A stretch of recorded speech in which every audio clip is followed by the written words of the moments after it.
Welcome to the F-Bound Podcast. I'm your host, Shannon Schroeder, Executive Function Coach. I help neurodivergent women learn tips and strategies to improve the life skills that will help them be successful. Discovering time sucks. Many of us have time sucks that we are completely unaware of. Discover the possible time sucks in your life to be more productive and make time for things that really matter to you. Time sucks or time wasters aren't always bad. We all know that we partake in activities that are not productive. Things like social media or games on our phone are the obvious time sucks in our lives.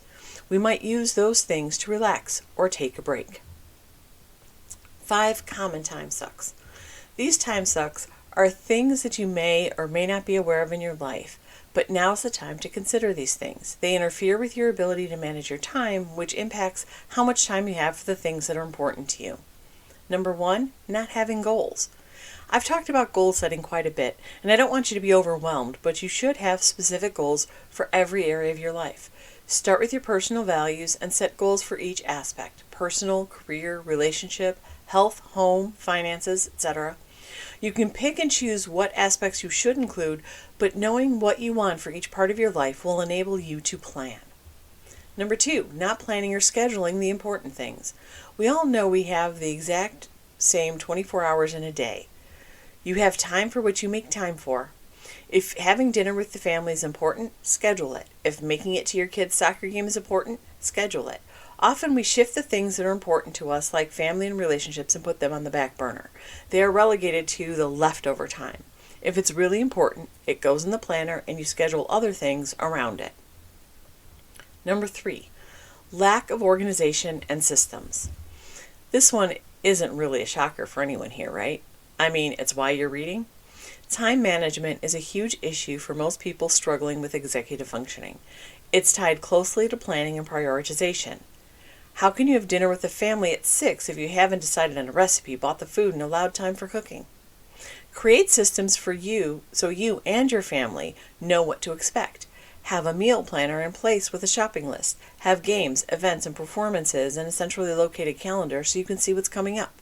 Have a system and use it. Train others in your life to use it as well.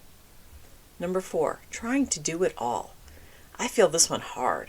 Whether it's because you feel the need to be in control or you don't think you have a support system, trying to do it all is a huge time suck. You need to learn to delegate. Even small children can help by feeding the pet or bringing their laundry to the machine. It might not seem like much, a couple of minutes here and there, but all those little minutes add up to more time for you.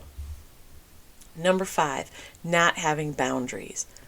This goes hand in hand with trying to do it all.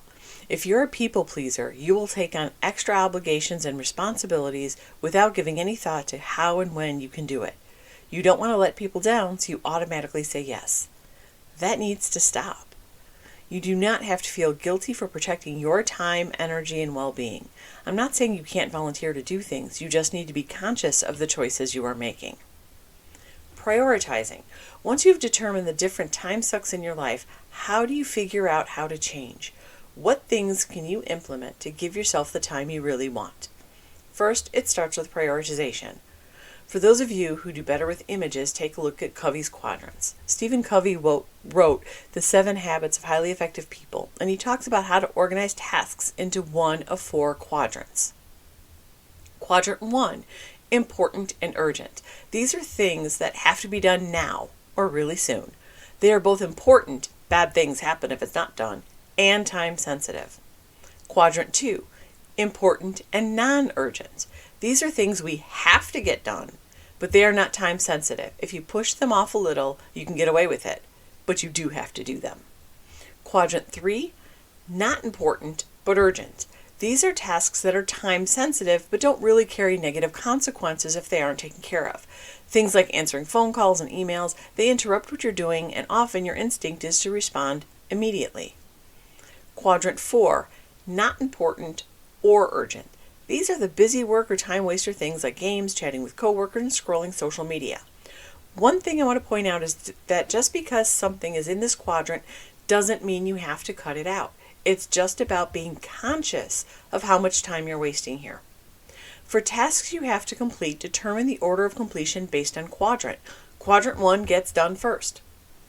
Quadrant 2 is typically next, but sometimes an urgent matter will take precedence over something that isn't urgent, even if it is more important. You decide where everything goes. What is important or urgent to me may not be the same for you. Once you have your tasks prioritized, you want to implement other habits to remove time wasters as much as possible. Have a good morning routine. Get up at the same time each day. It will build a schedule for you that you will rely on. Schedule everything, but be realistic.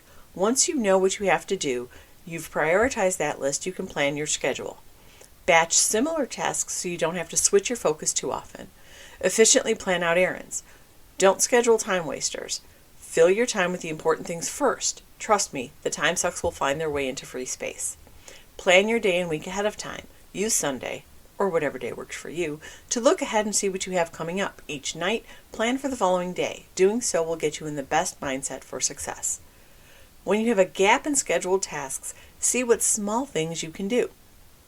Gap time is excellent for some self-care like reading, meditating, or doing some deep breathing exercises that will improve your mood and well-being. It's no longer a gap, and you're still being productive. The last thing I want to mention about time sucks is that you still need to do things that you enjoy, even if they are time wasters. You need to take time to be off the clock, both as an employee and as a mom. The idea of being more productive and managing your time better is not that you spend more time working, it's that you have more time for the things that are important to you. Below in the post, you can click to get a free time suck checklist and worksheet. No need to sign up for my list or anything, just click and download. I hope you enjoyed this episode of the F-Bomb Podcast. Thank you for listening. Remember to subscribe below and check out my show notes to learn more about my Facebook group, courses, and membership.